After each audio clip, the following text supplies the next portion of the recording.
Hello friends. So guys, आप किसी को भी पूछ लो, आपका रिलेटिव्स हो, आपका फ्रेंड हो, या फिर आप जो भी माहौल में रहते हो, किसी को भी आप पूछ लो कि भाई तेरा प्लानिंग क्या है, तो वो आपको यही चीज़ बताएगा कि मुझे कनाडा जाना है। तो गाइज, क्यों इतने सारे लोग भी कनाडा आ रहे हैं? क्या सबको कनाडा का वीज़ा बहुत इजीली मिल जाता है? क्या आप भी कनाडा वीज़ा के लिए एलिजिबल हो कि नहीं? तो ये सारे आपके डाउट्स, क्या आप कनाडा आ सकते हो तो कैसे आ सकते हो, क्या आपके लिए कनाडा सही है या नहीं, ये सारी चीज़ गाइज आज के इस वीडियो में मैं आपको बताऊंगा।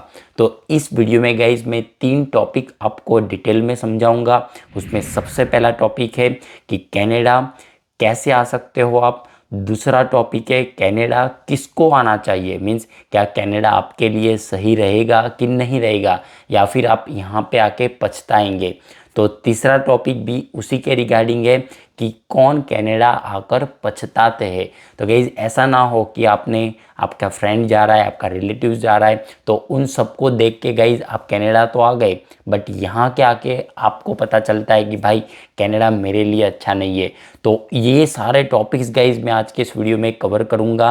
क्या आपको कनाडा आना चाहिए कि नहीं आना चाहिए, आना चाहिए तो कैसे आना चाहिए, नहीं आना चाहिए तो क्यों नहीं आना चाहिए, ये सारे टॉपिक्स गाइज मैं आज कवर करूँगा। तो गाइज, सबसे पहले समझते हैं कि भाई अगर आप कनाडा आना चाहते हो तो किन किन तरीके से कनाडा आ सकते हो, उसके रिगार्डिंग हम बात करते हैं।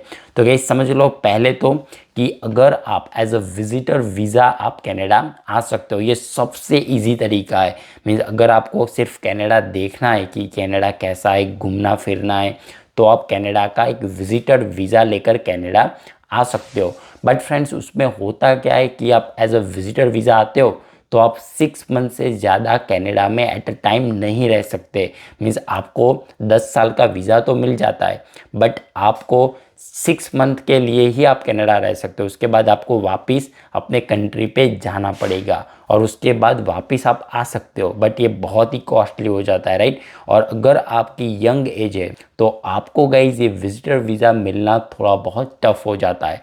तो कैसे विजिटर वीज़ा भी आप अप्लाई कर सकते हो, तो उसमें भी जैसे कि आप टूरिज़्म मीन्स आप यहाँ पे घूमने के वीज़ा ले सकते हो। दूसरा है कि बिजनेस, अगर आप बिजनेस मैन हो, आपकी कोई बिजनेस इवेंट है यहाँ पे, तो उसको दिखा के आप एक विजिटर वीज़ा ले सकते हो। तीसरा गाइज कि विजिटिंग फ्रेंड्स और फैमिली, तो अगर आपके फ्रेंड्स यहाँ पे रहते हैं या फिर आपका कोई फैमिली मेम्बर है तो उसको आप विज़िट करने के लिए अपनी फ़ाइल लगा सकते हो। ये मैं आपको एक बता रहा हूँ कि विजिटर वीज़ा कैसे ले सकते हो। उसके बाद हम सारा कुछ देखेंगे कि क्या क्या दूसरे स्ट्रीम है जिसके ज़रिए आप कनाडा आ सकते हो। तो गाइस, दूसरा तरीका है कि आप एक्सप्रेस एंट्री के ज़रिए कनाडा आ सकते हो। तो गाइस, कई लोगों को ये पता ही नहीं होता कि एक्सप्रेस एंट्री क्या है। तो गाइस, अगर आपको कनाडा आना है तो ये एक्सप्रेस एंट्री आपको समझना बहुत ही ज़्यादा ज़रूरी है। तो गाइस, उसमें क्या होता है कि समझो कि अगर आप इंडिया में हो, आपकी कोई अच्छी स्किल जॉब है, मीन्स ऐसा नहीं कि आप ऐसे ही कोई भी फैक्ट्री में जॉब कर रहे हैं, ऐसा नहीं। अगर आपके पास कोई एक अच्छी स्किल जॉब है, अच्छी कंपनी है, तो गाइज आप इस एक्सप्रेस एंट्री के ज़रिए अगर आप अप्लाई करते हो तो आपके पॉइंट भी अच्छे होंगे और आपके चांसेस भी बहुत ही ज़्यादा हो जाएंगे कि आप कनाडा आ सकते हो। और दूसरा गाइस कि आपकी इंग्लिश अच्छी होनी चाहिए, क्योंकि उसमें होता क्या है कि आपको एक आइल्स की एग्ज़ाम देनी पड़ेगी। तो समझो कि आपका आइल्स में स्कोर आपका कम आया, CRA स्कोर, तो आपके ओवरऑल एक्सप्रेस एंट्री के जो पॉइंट होते हैं वो कम आएंगे। तो कोई मतलब ही नहीं बनेगा कि आप एक्सप्रेस एंट्री के पूल में बैठे हो बट आपको कोई इनविटेशन नहीं आएगा, PR नहीं होगे, तो आपका टाइम भी अल्टीमेटली वेस्ट होगा। तो ये चीज़ ज़रूरी है, आपकी एजुकेशन अच्छी होनी चाहिए, तभी आपके पॉइंट्स बनते हैं। तो अगर आपको एक्सप्रेस एंट्री के ज़रिए कनाडा आना है तो आपको ये चीज़ समझना ज़रूरी है। अगर आपके पास ये जो मैंने बताया, अगर आपके पास वो है, तो आप एक्सप्रेस एंट्री के ज़रिए कनाडा आ सकते हो। अब गाइस, तीसरा जरिया है कनाडा आने का, वो है PNP। आपने बहुत सुना होगा लेकिन कहीं भी आपने ये पूरा डिटेल में नहीं देखा होगा। तो PNP क्या बोलते हैं कि प्रोविजनल नॉमिनी प्रोग्राम। तो गाइस, तीसरा जरिया है कनाडा आने का, वो है प्रोविजनल नॉमिनी प्रोग्राम। तो PNP जिसको बोलते हैं, तो गाइस वो क्या होता है, तो समझो कि हमारे इंडिया में हम क्या समझते थे, जो जिसको बोलते हैं स्टेट, वो यहाँ पे उसको प्रोविंस बोलते हैं। तो वो प्रोविंस जो भी डिफरेंट डिफरेंट प्रोविंस है, समझो कि ओंटारियो है, अल्बर्टा है, ऐसे जो जो प्रोविंस है उनका एक अलग ड्रॉ निकलता है, उसको बोलते हैं पीएनपी। उनके जो जो लेबर शॉर्टेज होती है उसके अकॉर्डिंगली वो अपना खुद का ड्रॉ निकालते हैं, तो उसको पीएनपी बोलते हैं। तो उस कैटेगरी में भी आप अप्लाई कर सकते हो, वो बहुत ही इजी रहता है। तो अगर आप गाइज अल्बर्टा हो गया या फिर आप नोवा स्कोशिया हो गया, उस प्रोविंस में अगर आप मूव हो जाते हो तो आपके चांसेस बहुत ही ज़्यादा हो जाता है कि आपको पीआर मिल सकता है। तो ये पीएनपी बहुत ही अच्छा ऑप्शन रहता है अगर आपके पास कोई अच्छी जॉब नहीं है, अगर आपका इंग्लिश थोड़ा बहुत कम है, तो वो भी आपको यहाँ पे इतना मैटर नहीं करेगा, क्योंकि वहीं पे ऑलरेडी लेबर शॉर्टेज चल रही है। तो गवर्नमेंट आपको इजीली पीआर दे सकती है अगर आपके थोड़े बहुत भी पॉइंट बनते हैं तो। और चौथा ज़रिया है गाइस, फोर्थ वे, कि स्टडी इन कनाडा। मीन्स आपको एज अ स्टूडेंट आप कनाडा आ सकते हो। तो उसके बाद आपके समझो कि आपने 2 साल का कोर्स लिया, किसी ने 1 साल का कोर्स लिया, तो 1 साल या फिर 2 साल का कोर्स फिनिश करने के बाद, मीन्स उसको ख़त्म करने के बाद आपको एक एडिशनल वर्क परमिट वो लोग देते हैं। तो उसमें होता है क्या है कि 1 साल की आपकी स्टडी है तो आपको 1 साल की वर्क परमिट मिलती है। अगर आपका 2 साल का कोर्स है तो आपको 3 साल की वर्क परमिट मिलती है। तो मेरा भी सेम केस था, मैंने 2 साल का स्टडी लिया था और उसके बेस पे मुझे 3 साल की वर्क परमिट मिली थी। तो आप उस ज़रिए भी कनाडा आ सकते हो, और आपका जो वर्क परमिट आपका मिलेगा 3 साल का, उसमें आप पीआर के लिए भी एलिजिबल हो सकते हो अगर आप नॉक बी लेवल की जॉब करते हो। तो ए बी या फिर ओ लेवल की बहुत ज़्यादा चांसेस है कि आपको पीआर मिल सकता है। बट गाइज उसमें होता क्या है कि समझो कि आप स्टडी करने के लिए आप यहाँ पे आए, तो आपको पहले तो उसका स्टडी का खर्चा आपको उठाना पड़ता है। तो ये थोड़ा बहुत एक्सपेंसिव वे है कनाडा आने का। तो उसमें आपको खर्चा होगा, क्योंकि उसमें 15 से 20 लाख तक का आपका खर्चा हो सकता है, क्योंकि आपको सेमेस्टर की फ़ीस पे करनी है। तो बहुत सारे डिफरेंट डिफरेंट एक्सपेंसेस आपके होते हैं। तो गाइज़ अब बात करते हैं कि कनाडा किसको जाना चाहिए। तो गाइज़ सब लोग कनाडा जाते हैं। आपने भी सुना होगा कि किसी भी आपका रिलेटिव्स देख लो, उनका लड़का क्या कर रहा है तो बोला कि कनाडा जाने की तैयारी कर रहा है या फिर कनाडा में है, ऐसा आपने सुना होगा। तो गाइज़ क्या आपको भी कनाडा आना चाहिए, किसको आना चाहिए, उसके रिगार्डिंग अब बात करते हैं। तो गाइज़ सबसे पहले तो अगर आपकी घर की इकोनॉमी थोड़ी बहुत अच्छी है, मीन्स आप मिडिल क्लास फैमिली में हो, तो आप कनाडा आ सकते हो। अगर आप मिडिल क्लास से लोअर लेवल के हो, मीन्स अगर आपकी घर में इतने पैसे खर्चने की आपकी, जिसको बोलते हैं कि सैलरी अच्छी नहीं है, तो आप कनाडा नहीं आओ तो आपके लिए अच्छा रहेगा। उसका रीज़न क्या है गाइस, कि बहुत ऐसे मैंने फ्रेंड्स देखे हैं मेरे, जो यहाँ पे आते हैं, उसको जो फ़ीस पे करनी होती है उसका बहुत ही ज़्यादा प्रेशराइज उनके माइंड में होता है। तो उसका उस पर अल्टीमेटली हेल्थ पे भी इम्पैक्ट होता है, और घर पे भी पेरेंट्स परेशान हो जाते हैं, क्योंकि उनको भी प्रेशर होता है कि फ़ीस पे करना है। वो 15-20 लाख गाइस जो पे करना होता है वो बहुत ही ज़्यादा हो जाता है इनिशियल स्टेज में। तो अगर आप वो उतना खर्चा पे कर सकते हो तो आपके लिए कनाडा सही है। दूसरा गाइस कि आप अगर फैमिली से दूर रह सकते हो, क्योंकि यहाँ पे आके आपको कोई अपना फैमिली मिलने वाला नहीं है, आपका कोई फ्रेंड यहाँ पे आपको मिलने वाला नहीं है। तो अगर आप अपने फैमिली से गाइज दूर रह सकते हो तो आपके लिए कनाडा अच्छा ऑप्शन है। बट गाइज यहाँ पे होम सिकनेस बहुत ही ज़्यादा परेशान कर सकती है। अगर आपको ये घर पे अकेला रहना पसंद नहीं है या फिर अपने फैमिली से दूर नहीं रह सकते हो, तो होम सिकनेस आपको परेशान कर सकती है। तो गाइज ये था ऑप्शन। अब मैं बात करता हूँ कि अगर आपको विंटर पसंद है, क्योंकि यहाँ पे गाइज बहुत ही हद से ज़्यादा ठंड पड़ती है। मैं ऐसा नहीं बोलूँगा कि आप नहीं सह पाएंगे, बट या डेफिनेटली अगर आप जो स्टार्टिंग पीरियड होगा उसमें आपको कनाडा का वेदर बहुत ही भयंकर, जिसको बोल सकते हैं कि विंटर, वो आपको महसूस होगा।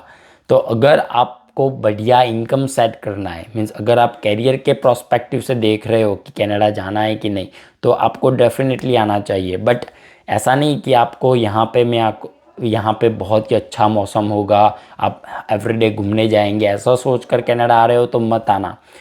अब गाइज बात करता हूँ कि यहाँ पे कैरियर आप बनाना चाहते हो तो आप कनाडा आ सकते हो। अगर आप फेस्टिवल्स के बिना कनाडा में रह सकते हो, क्योंकि इंडिया में आपको पता ही है कि हर 2 दिन में कोई फेस्टिवल, हर महीने महीने में एक फेस्टिवल हो जाता है। तो यहाँ पे डेफिनेटली अब फेस्टिवल्स सेलिब्रेट होते हैं, बट जो इंडिया में वो जो होते हैं वैसा तो यहाँ पे आपको नहीं मिलने वाला है। तो आप ये भी तैयारी लेके चलो कि आपको वो, आपकी एक मेंटालिटी होनी चाहिए कि मैं वहीं पे कैरियर बनाने के लिए जा रहा हूँ, ना ही कि एंजॉयमेंट करने के लिए। बहुत सारे फ्रेंड्स ऐसे होते हैं मैंने देखे हुए जो डिप्रेशन में चले जाते हैं, क्योंकि यहाँ पे एज अ फेस्टिवल का इतना हमारा कल्चर नहीं है। सिर्फ यहाँ पे डॉलर कमाने में ही लोग लगे रहते हैं। तो ये भी आपको समझना ज़रूरी है। अब मैं बात करता हूँ कि कनाडा जाकर कौन पछताते। बहुत अपने वीडियो देखे होंगे यूट्यूब पे, फेसबुक पे कि भाई ये कनाडा जाकर पछता गया, वापिस आ गया।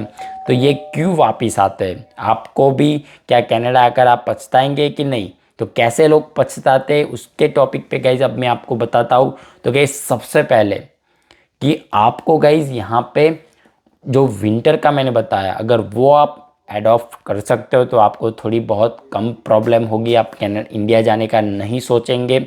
दूसरा कि खराब संगत, बहुत सारे वीडियोस में मैं आपको बोलता हूँ कि अगर आप कनाडा में एक अच्छी लाइफ बनाने के लिए आ रहे हो तो ये भी बहुत ज़रूरी है कि आप किसके साथ घूम रहे हो, आपका फ्रेंड्स क्या है, आपका फ्रेंड सर्कल कौन सा है।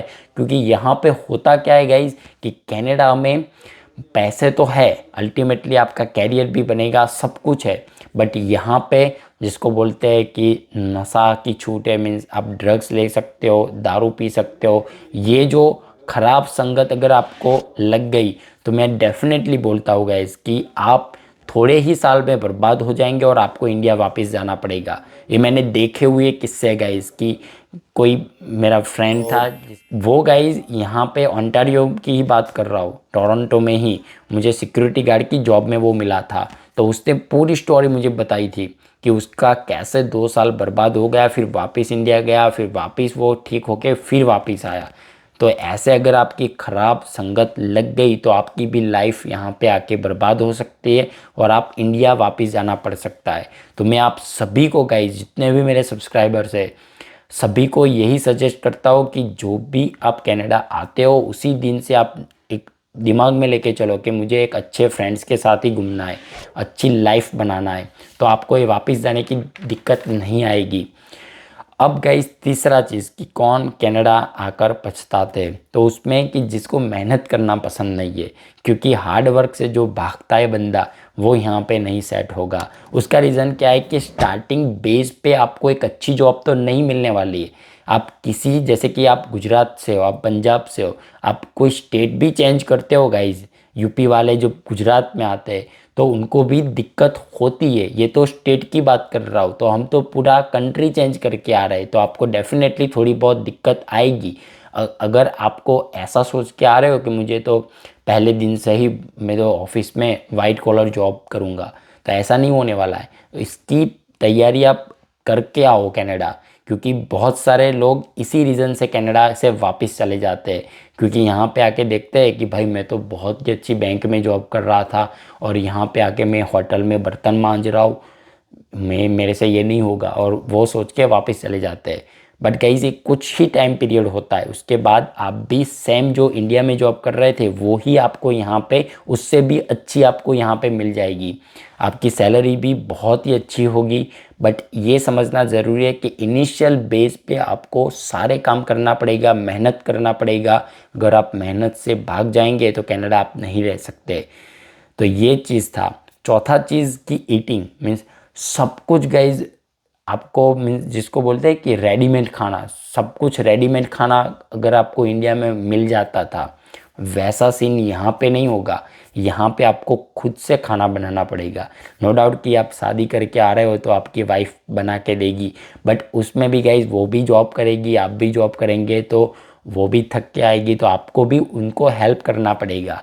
ऐसा नहीं कि भाई मुझे खाना दे दो, इंडिया में जैसे कि मम्मी सारा कुछ थाली रेडी करके हमको देती थी, ऐसा नहीं होता यहाँ पे, क्योंकि यहाँ पे मम्मी तो है नहीं, आपके पापा भी है नहीं, आपको खुद से सारा कुछ खाना बनाना पड़ता है। नो डाउट कि यहाँ पे अभी टिफ़िन सर्विसेज आपको अवेलेबल है, बट उसमें भी गाइस लिमिटेशन होती है। मीन्स आपको थोड़ा बहुत तो खाना बनाना सीखना चाहिए और वो भी आपको यहाँ पे करना पड़ेगा। तो ये चीज़ आप ध्यान में रखें। और पांचवे लोग जो कनाडा में नहीं रह सकते और वापस चले जाते हैं वो कौन होते हैं कि टाइम पास वाले, जिसको टाइम पास करना पसंद है अपने फ्रेंड्स के साथ। तो वो क्या होते हैं गाइस कि इंडिया में जैसा कि कल्चर ही हो गया है कि शाम हो गई तो फ्रेंड्स के साथ खाना पीने चले जाते हैं। तो ये कल्चर यहाँ पे आपको नहीं मिलेगा। यहाँ पे अगर आप अपने फ्रेंड्स भी बनाते हो तो आपको उनको फ़ोन करेंगे कि भाई चल घूमने जाते हैं शाम को, वर्किंग डेज की बात कर रहा हूँ, तो वो आपको मना ही कर देंगे, भाई मैं जॉब पे हूँ, मैं थक गया हूँ। ऐसा आपको बातें मिलेगी। मीन्स आपको यहाँ पे टाइम पास करने का कोई ऑप्शन अवेलेबल नहीं होगा। तो वो अगर आपको पसंद है तो आपके लिए इंडिया सही रहेगा। बट अगर आपको अपना कैरियर बनाना है, अपनी लाइफ बनानी है, तो कनाडा आप डेफिनेटली आ सकते हो, बेझिझक से आ सकते हो और आप अपनी एक अच्छी लाइफ आप डेफिनेटली बनाएंगे। अब गाइज मैं आपको कंक्लूज़न देता हूँ कि कनाडा का जो भी हमारा पूरा वीडियो था उसका कंक्लूज़न मैं आपको बताता हूँ कि अगर आप मेहनत करके एक अच्छी इनकम जनरेट करना चाहते हो तो कनाडा आप डेफिनेटली आ सकते हो। बट उसी टाइम अगर आपको सिर्फ जिसको बोलते हैं कि आराम की लाइफ चाहिए, ऐसो आराम की लाइफ चाहिए, कुछ बिना मेहनत के आपको कुछ फल चाहिए, या फिर आपको ऐसे ही अपनी ज़िंदगी पूरे फ्रेंड्स के साथ टाइम पास करना है, तो आप कनाडा मत आइए। ये आपके लिए अच्छा ऑप्शन नहीं रहेगा।